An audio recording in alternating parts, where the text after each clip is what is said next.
যিটো সময়ত জুবিন দাৰ জাষ্টিছ বিচৰা মানুহৰ অভাৱ, সেইটো সময়ত শিৱসাগৰৰ পৰা এই তিনিজন ভাইটিয়ে দৌৰি দৌৰি এতিয়া জুবিন ক্ষেত্ৰলৈকে আহি আছে। ভাইটি, তোমাৰ নামটো কৈ দিয়া। নমস্কাৰ, মোৰ নাম শ্ৰী ৰঞ্জন বৰা। নমস্কাৰ, মোৰ নাম শ্ৰী ধনঞ্জয় দাস। নমস্কাৰ, মোৰ নাম শ্ৰী প্ৰণৱজ্যোতি গগৈ। এওঁলোকে দৌৰি এইটো কাৰণে আহিছে সজাগতা বৃদ্ধি কৰিবলৈ। এওঁলোকৰ ঘৰতো কাম আছে, এওঁলোকৰ নিজৰ জীৱনতো ব্যস্ত হৈ থাকিব লাগে।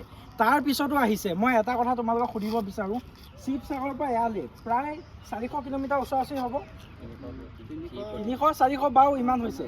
তো তোমালোকৰ এক্সপিৰিয়েঞ্চটো কেনেকুৱা লাগিছে? মানে তোমালোকে আহোঁতে কেনেকুৱা অনুভৱ কৰিছা? জুবিন দাক লৈ সঁচাকৈ বৰ্তমান সময়ত মানুহখিনি অসমৰ ৰাইজ পাগল হৈ আছেনে? অসমৰ ৰাইজত ন্যায় লাগে নে নেলাগে, কেনেকুৱা অনুভৱ কৰিছা? অকণমান ওচৰলৈ আহা। অনুভৱ কৰিছোঁ, বহুতে মৰমেও দিছে ৰাইজে, বহুতে সেইটোৱে আৰু জুবিন দাক মনত সদায় ৰাখিব লাগিব। আমাৰ জুবিন দা আমাৰ অসমৰ ভগৱান আছিল, সম্পদ আছিল এটা, সম্পদটো হেৰাই গ'ল।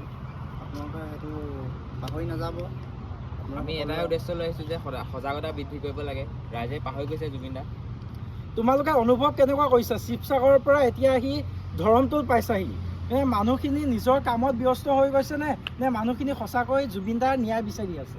বৰ্তমান সময়ত কি বিচাৰিছে সঁচা সঁচিকৈ কৈ দিয়া। মানে যি অনুভৱ কৰিছা, যি দেখিছা, সেইটো কৈ দিয়া।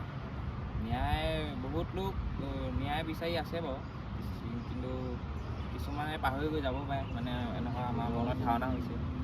তো এতিয়া 4 মাহ 5 মাহতকৈ বেছি হৈ গ'ল, হয়তো অনুভৱ কৰা নহয়, আমি দেখি আহিছোঁ, এইটো সঁচা কথা। জুবিন দাৰ ন্যায় বিচৰা মানুহ বৰ্তমান সময়ত খুব কম আছে, আৰু এওঁলোকৰ দৰে আগবাঢ়ি অহা মানুহ, এওঁলোকৰ দৰে ইমান দূৰৰ পৰা জুবিন ক্ষেত্ৰলৈ অহা মানুহ বহুত কম আছে। ইয়াৰ পৰা এটাই বুজায়, আমাৰ জুবিন দাৰ ন্যায় পোৱা নাই, আপোনালোকে লাগিব লাগে। এওঁলোকে যদি সময় উলিয়াই আহিব পাৰিছে, এওঁলোক পঢ়া শুনাৰ ষ্টুডেণ্ট হয়, BA পঢ়ি থকা ষ্টুডেণ্টে যদি ওলাই আহিব পাৰিছে, আপুনি কিয় নোৱাৰিব? যেতিয়ালৈকে জুবিন দাই ন্যায় নাপায়, তেতিয়ালৈকে আমি লাগি থাকিব লাগিব। চৰকাৰে যি কৰে কৰক, কিন্তু আমাৰ জুবিন দাই ন্যায় লাগে। জয় জুবিন দা। জয় জুবিন দা।